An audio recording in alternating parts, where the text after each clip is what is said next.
Rikiuojamės į dešinę, sustojam, praleidžiam koloną.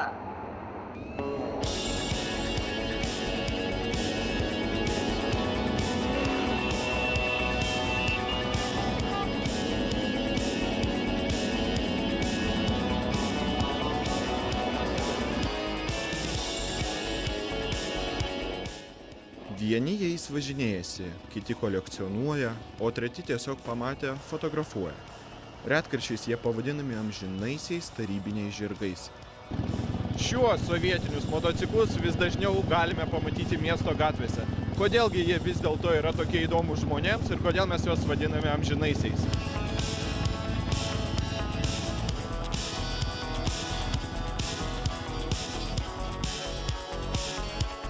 Šitą techniką pradėjau domėtis daugmaž nuo 13 metų. Nežinau, tiesiog buvo tokia nostalgija iš vaikystės. Niekad netekdavo pavažinėti su tokiu transportu, visą tik matydavau gatvėse, važinėjant ir visą laiką norėjau pabandyti pats. Mano nuomonė yra tokia, kad su tarybinė technika, kaip sakant, jinai jau nyksta ir galimybė su ja pasivažinėti, procentaliai vis mažėja sparčiai. Tai aš nusprendžiau, kad su užsienietiška technika spėsiu pavažinėti bet kada, tai sustojau ties šiais motociklais.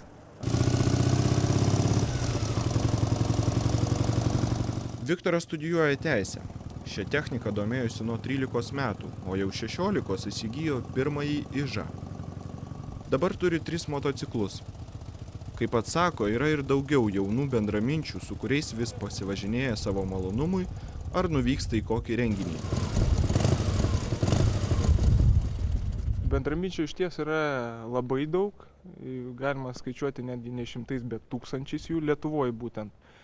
Bet deja tokių aktyvių žmonių, kurie nuolat kasdien važinėtų ir eksploatuotų tą techniką, arba bent tai pagrindinius renginius važiuotų, jų iš tikrųjų yra mažai. Didžiausias dėmesys būna sulaukiamas iš pagyvenusių vyrų, kurių vaikystė, jaunystė praėjo su šita technika, jiem iš tikrųjų nostalgija, jie net sustoja, matosi iš veido, kad visas mimikos dingsta ir tiesiog akim seka tą transporto priemonę ir prisimena visą tai, kas buvo geriausia tais laikais važinėjant būtent su šitą transportu. O yra ir žmonės, kurie visiškai nereaguoja, kurie neimponuoja tą techniką, kurie nepastebi, bet, kaip sakant, aš važinėju ne dėl tų, kurie mane mato, bet dėl save. Man pačiam malonu sėdėti ant šios transporto priemonės, kaip ji nebeatrodytų ir vairuoti jį. Mano galva labai gerai, kai jaunimas tais dalykais domisi, tada tam tikra pagarba yra praeičiai, kas mano galva yra labai svarbu. Viena, antra, kaip ir motociklas, kaip ir automobilis iš tikrųjų, tai vienu tuo pačiu ir meno kūrinys, ir technikos stebuklas. Tiesiog yra įdomu, tai yra motociklizmo istorijos dalis, tai yra technikos istorijos dalis, pagaliau tai yra technikos paveldas. Jeigu jis yra įdomus, tai žmonės jo domisi. Tai vėlgi, jeigu domisi sovietiniais motociklais, jeigu domisi javomis, Ižais, Uralais, kitais modeliais, tai turbūt jie yra patrauklus. Ta prasme, taip, tai yra paprasti motociklai, kad jį restauruoti nereikia turėti ypatingų inžinerinių gebėjimų. Tai yra lengva, detalių kol kas yra daug, sovietiniams motociklams nėra deficitas, pilnas internetas, pasiūla yra didžiulė, tai kodėl to nedaryti? Tai kaip, sakykime, kaip laisvalaikio forma, tai yra, manau, kad labai sveikintinas dalykas.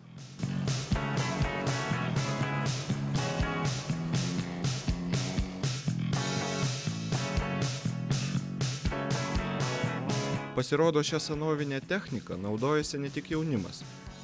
Merkinės gyventojas Vaclovas Kamarauskas visą gyvenimą dirbo ryšininku ir nuolat važinėjo motociklu. Iš čia išvažiuoja iš kalno ir važiuoja, vežasi, ką reikia, daug ką mačiau.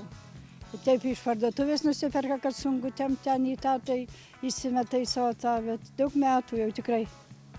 Jau man pačiai 60 metų, tai jau tikrai nuo kokį 10 metų aš jį atsimenu su to motociklo. Jis nepažeidėjas, bet labai tvarkingas, myli šitus motocikliukus ir kitiem, kam reikėdavo, kiek aš žinau, ten padėdavo, ką patvarkyti, ką paremontuoti. Tvarkingas labai žmogus. Stropus, tikras dzūkas. Važinėja, kasdien važiuoja į kalną, į parduotuvę. Kai kada ir po kelis kartą į parduotuvę nuvažiuoja. apsipirkti, nes jau vaikščiot negali. O su motocikliuku savo šitu. O jis nuo pradžios darbo ryšiuose, kai dirbo prie telefonistų, tai jau jis gal kokį 5 įvažinėja šitą motocikliuką nusipirkęs.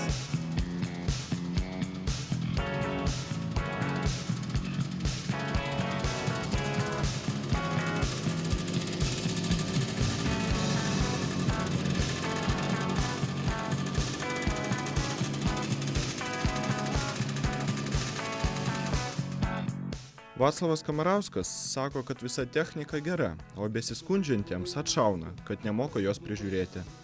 Šiandien sulaukus 87 metų vyrui sunku vaikščioti, bet motoroleris jam tarsi antros kojos.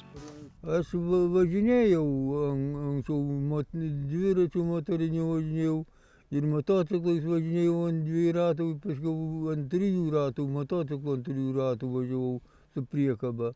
Važinėjau, o ant 2 ratų tai jau tai menkas transportas, žinote.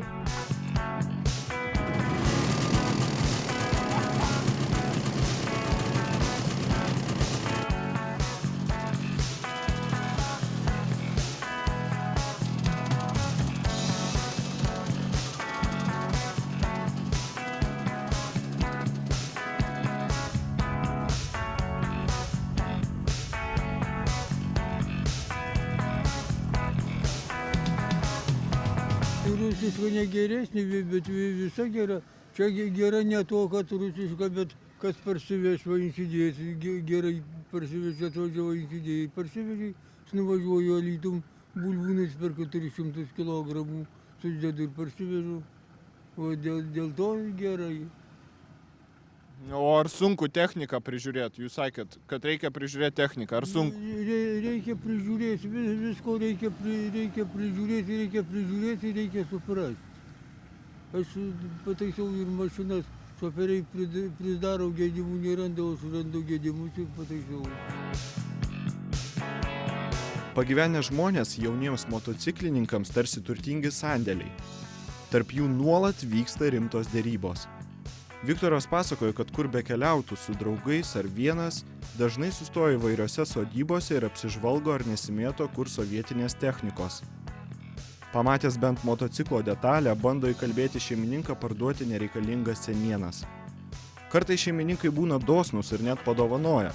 Pavyzdžiui, kibirą įvairių sovietinių motociklų detalių. Panašias istorijas pasakoja ir Vaclavas. Gali būt, kad nori, pas mane daug prašė parduoti motociklo, bet šitą, kad jie nemokės prižiūrėti ir nevažinėjasi. Čia reikia mokėti, aš susvažinėjau stabdžiai, kaladėlas naujas uždedu stabdžių, padarau stabdžius kaip iš gamyklos. Viskas daryti, viską darau. Bet sakote, jaunimas klausia vis tiek. Klausia. Ar jau žiūrėtų, kad anksčiau buvo jų pilna, tai tada nepirkdavau, o dabar jau nori pirkti. O jūs žadat parduoti ar ne? Ar iki laikysit? Neparduosiu aš. Neparduosiu, jei numirsiu, paliksiu anūkam. Anūkas auga, vienas jau 15 metų, tas gali važinėti norės. Kolekcininkas Stasys Brunza sako, kad tokia technika traukia dėl savo paprastumo ir funkcionalumo, tačiau kasdien važinėtis siūlytų šiuolaikinę techniką, o sovietinę palikti pramogai. Labai pagarbiai žiūriu žmonės, kurie myli tą techniką, jie ten išglosto ją, tiek jinai prižiūrėta būna, kad kartais geriausiam stovi negu kaip jaunimas, reiškia, važinės kokį modernį, kuris galbūt ten jau metai nematęs nei plovimo skysčio, nei dar ką nors. Sovietiniai motociklai nėra nei geri, nei gražus. Pradėkim turbūt nuo to. Jie buvo populiarūs dėl kelių priežasčių. Viena iš jų ir turbūt pati pagrindinė, kad kitų nebuvo.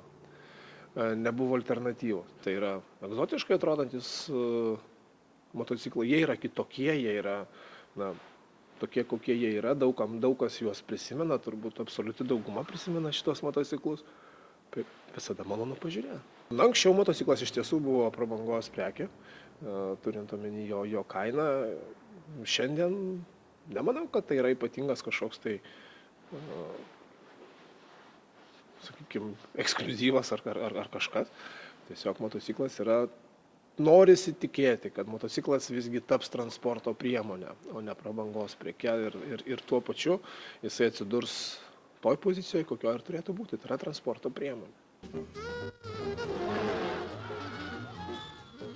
Sovietmečių motociklai buvo tapę pramogą. Futbolo ir motociklų sporto šaka buvo vadinama motobolu. Vilniaus ir Kauno motorizuoti futbolininkai aikštėje varžosi koja ir ratu paspirdami kamuolį. Nustebsite, bet šiems motociklų ir motobolo entuziastams Lietuvoje dar prieš 10-metį sekėsi gana neblogai. Net ir per futbolo varžybas panaudoti geležiniai numylėtiniai. Ir ko tik tie vyrai nesugalvoja. Tik dabar juos pakeitė šiuolaikiniai motociklai, nes sovietiniai nėra amžini. Dėl amžinumo, manau, sutikčiau tik plieno atžvilgiu, kad plienas iš tikrųjų yra kokybiškas, bet visa tai, kas sudėta į tą plieną ir į tos rėmus, kaip sakant, nėra itin patikima. Ir be abejo, tą techniką reikia nuolat prižiūrėti. Tai nėra užsienietiška mašina ar motociklas, kur atsisėdai, pravažiavai tam tikrą atstumą ir pasikeiti tepalus. Čia pravažiavus tam tikrą atstumą reikia peržiūrėti viską, pradedant vožtuvais ir tais pačiais tepalais, degimu ir visais kitais mazgais. Aš nežinau, iš kur tas mitas kilęs, todėl kad kiekvienas jums šiandien važinėjantis su sovietiniais motociklais entuziastas, važinėdamas su panašiu motociklu, jo liulkoje vadinamoje vežiojasi kone antrą variklį. Tai ilgesnės keliones su šitais motociklais gali man paantrinti daug kas, kad tikrai niekas nesileidžia.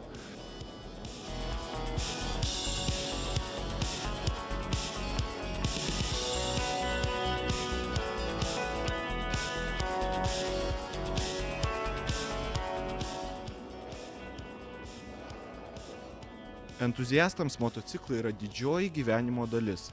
Taip pat jie priduria. Šiandien tai yra tokia vargo prabanga, sakyčiau. Jeigu anksčiau bet kuri mašina ar motociklas tarybiniais metais keitėsi investicija, kaip šiuo metu nekilnojamas turtas, tai dėja šiais laikais taip jau nebėra. Ir aš nepavadinčiau tai iš tikrųjų kažkokia investicija. Tai yra tiesiog malonumas, hobis ir visa tai, ką darau aš ir daro dar tūkstančiai esančių tokių entuziastų Lietuvoje, grinai yra atsidavimas ir idėja, kaip sakant. Mes veikiame iš idėjos, kad išsaugoti tą sovietinį motociklizmą, kaip sakant. Gyvenimo dalis, galima sakyti, tai jau tapo ir pavadinčiau tai netgi daugiau nei hobi, tai jau yra liga. Ir kiekvienas save gerbintis tarybinės technikos motociklistas, turintis tarybinę techniką, būtent motociklą, jis turi dažniausiai vieną arba kelis motociklus ir dar turi kalną detalių ateičiai, nesvarbu ar jam prireiks ar ne, bet jis jas turi ir jam širdis rami.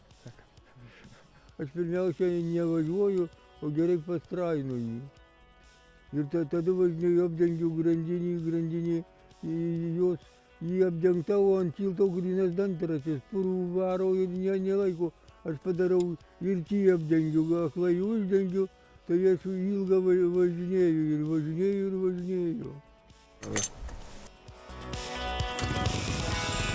Sovietiniai žirgai, Ižai, Dnieprai ir kiti apie save primena ir internete, ir gatvėse. Jaunimui tai prisilietimas prie istorijos ir originalus pomėgis, o vyresniems žmonėms prisiminimai.